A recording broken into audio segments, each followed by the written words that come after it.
Hey everybody, welcome back to a new video. So this is Asian in Norway, and today I will be making a little bit different topic than usual.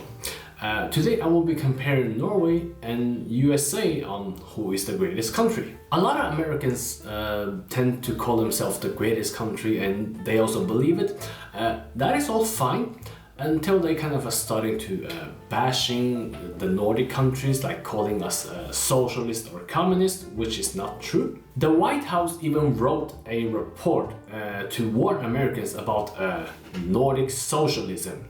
And they also claim in the report saying that the US living standard is like 15% higher than Nordic countries.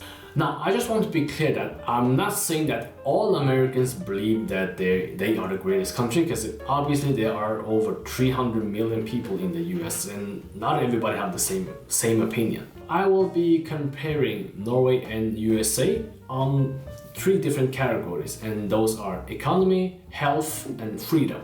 So I'm gonna be starting with the economy. One of the most common arguments that Americans use to say why they are the greatest country is because, well, they say they are the land of opportunities.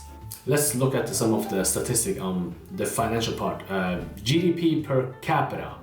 In Norway, it's around $64,000, and the US is $63,000. So Norway was ranked 6 and the US was ranked 7. So not a huge difference here. Next one, income inequality, which is gonna show the difference between the wealth gap.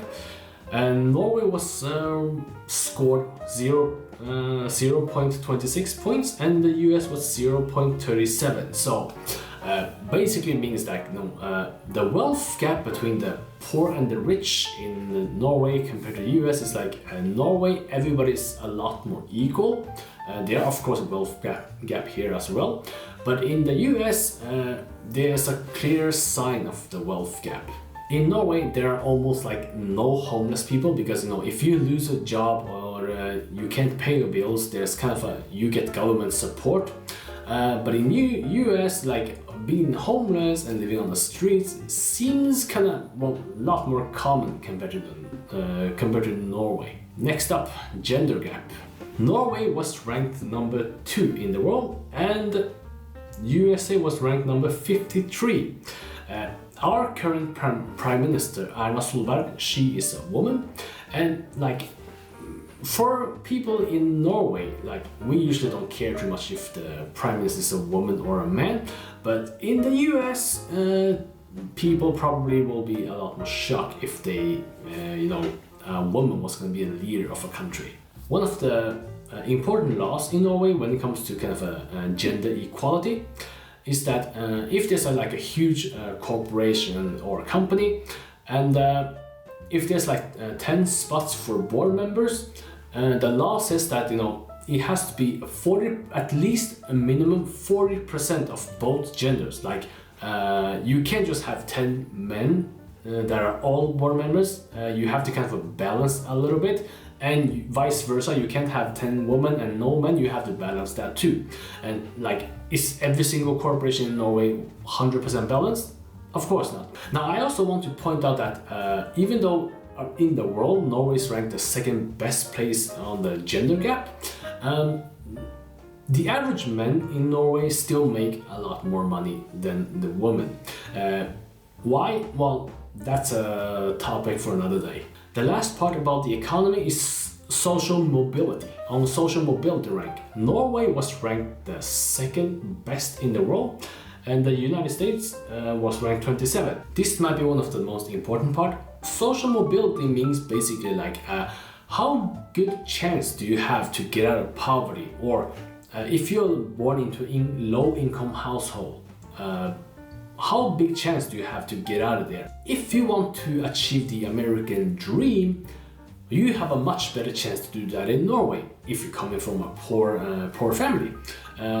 Education in Norway is mostly free, or even if there's some private school that costs a lot of money, you get government funding. Because in Norway, the way the university works, if you, let's say, want to become a doctor, which requires pretty high grades from high school, and the way the competition works, if you get the best grades from high school, you will qualify for the university, and it doesn't matter if you come from a poor family or rich family. So you all have an equal chance. Like whoever gets the best grade gets into the school, and all the students that get into the university will get stipend and student loan be funded by the government. In America, on the other hand, whoever has more money gets to have a bigger chance to succeed in life. It means like, okay, if you come from a rich and wealthy family, well, good for you. You can go to any school you want. And if you come from a poor family, well, that sucks for you. You can't afford college and you might be stuck in poverty. The topic number 2 is health. I can just start by saying that the healthcare system in the US is pretty much a joke. Not saying that the quality is bad or the doctors or nurses are incompetent. No, they still have high standards and they are still a developing country. But anyways, what I mean by that is like, the healthcare system doesn't kind of benefit everyone. It only benefits the rich. Like you have to pay for an ambulance if you're gonna call for one, which is kind of insane for Norwegian standards. And no one in Norway has ever died because they couldn't afford to go to the doctor or get an important surgery. Maybe 50 or 100 years ago, but in the modern time that has never happened. And also medical bankruptcy, that's a problem that doesn't exist in Norway. Compared that to the USA, well, medical bankruptcy is a lot more common there, and at least 10 to 20,000 people die every year because they couldn't afford healthcare. Life expectancy. How long do you live? Well, in Norway you live 82 years, USA 79. Not a huge difference here. Next, infant mortality rate. Norway scored 2.4 points and the USA was 6.5. I have heard these arguments a lot of time from conservatives or Republicans in the US. They say that, well, universal health care is not good because the quality is not as good as America. Well, then if that's one of your arguments that, okay, our healthcare system is not as good as yours because our quality sucks, then explain to me why the US have like almost 3 times higher infant mortality rates than Norway. Next up, happiness index in 2019. Norway was ranked number 3 in the world. The US was ranked number 19, so not too bad for both sides. We used to rank number 1 before, but we switched the first spot with Denmark and Finland and sometimes Switzerland or even New Zealand. Last part is freedom. Now, a lot of Americans, and mostly conservatives and Republicans, will say, well, America is one of the greatest countries in the world because we have freedom. The US call themselves the land of the free. Well, let's just see how free they are compared to Norway. The press freedom in 2019. USA was ranked number 45, and in Norway, if we're scrolling up here, was ranked number 1. So Norway was ranked the best in the world in 2019. So if you are a journalist or a blogger, you are a lot safer in Norway than you are in America. Next up, Democracy Index 2019. USA was ranked number 25 and Norway was ranked number 1. So again, we are a lot more democratic than the USA. Freedom House 2019 on civil liberty and political rights. USA scored 86 points. Their status is still free, and Norway scored 100 points. So is America still a free country? Yes. Do they have freedom of speech? Yes. But Norway just a little better. And by the way, in 2019, UN ranked in the Human Development Index. Norway was ranked number 1 and USA was ranked number 15, so the UN ranked Norway to be one of the greatest countries to live in. Some honorable mentions about the benefits we have in Norway that the USA don't have it. paid vacation, paid maternity leave up to a year, and the father up to 3 months. If you're sick, you get paid, and job security, meaning like you can't just be fired by your boss because they want to. You need to have a valid reason and proof. And all of these benefits and security are guaranteed by law. So the conclusion that United States is the greatest country in the world because they are the land of the free and the land of opportunities. Well, they are free, yes, and is there opportunities in America? Yes, but Norway is just a lot better than the USA. Is Norway the greatest country in the world?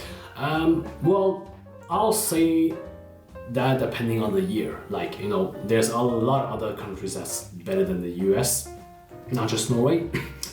We lose the first spot sometimes to Denmark, to Finland, to Switzerland, to New Zealand, and you know, all of the great countries that have similar laws and similar system we do.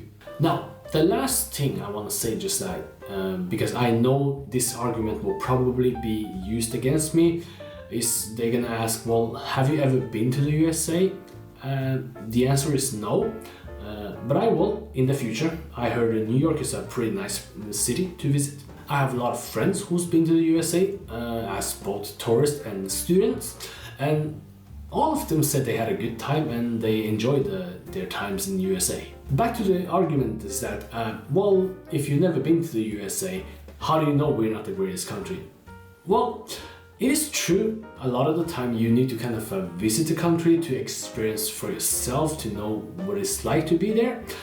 But on the other hand, it's like a lot of the times you don't have to go physically visit the country to know that that country is not as good as the one you currently live in. For example, like I don't need to go visit Syria to know that that country is currently very dangerous to visit, and the government don't advise to travel there because they're currently in a war right now. Just like I don't need to go to the USA and ask people and hear people's story about the healthcare system. Like, I know they don't have a universal healthcare, and I don't need to visit America just to confirm that, because all the information is all available in the internet. Anyway, I will end the video here and now, so thank you all for watching this long video, and I'll see you next time. Bye!